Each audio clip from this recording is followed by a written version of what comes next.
There are 3 ways that you can get more business. 1, you can go to the marketplace and remind them that they need the kind of thing that you sell. 2, you can go to the marketplace and satisfy needs that are already existing. This is what happens on Elance, right? You show up on Elance, the only people who are on Elance are people who know they have a problem. And the third method, which is the most difficult method by far, is you can try to initiate a need. You can try to remind people that they have a pain that you or someone like you can solve.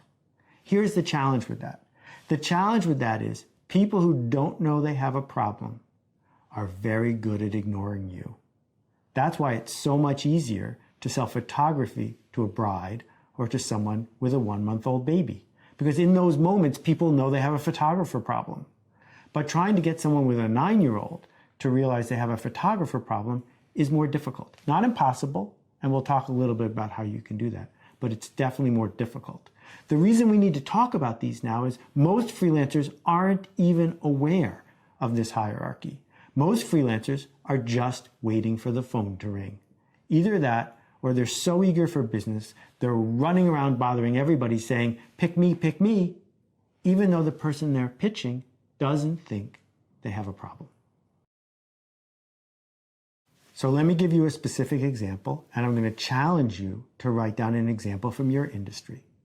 There are a lot of corporate coaches in the world now. It's pretty straightforward to become a corporate coach. The challenge is not becoming a coach. The challenge is getting clients. But there's only 2 kinds of people in the world. People who know they need a coach and people who don't.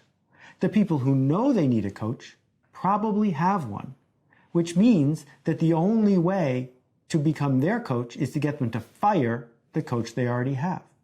And people who don't know they need a coach don't have one because they don't know they have a problem. This is why it's difficult to be a corporate coach, because the number of people in the world who say to themselves, I need a coach and I don't know who to hire, is very small. So the challenge of the coach is to decide, I'm going to be so good and so famous that people will eagerly fire their existing coach and pick me instead. And plenty of successful coaches have figured out how to do that. Or to say, I'm going to do the hard work of building a groundswell within an organization or among individuals in a certain industry to get them to realize they have a problem that coaching can solve. But please understand, there's a big difference between you knowing that coaching is important and them knowing that coaching is important.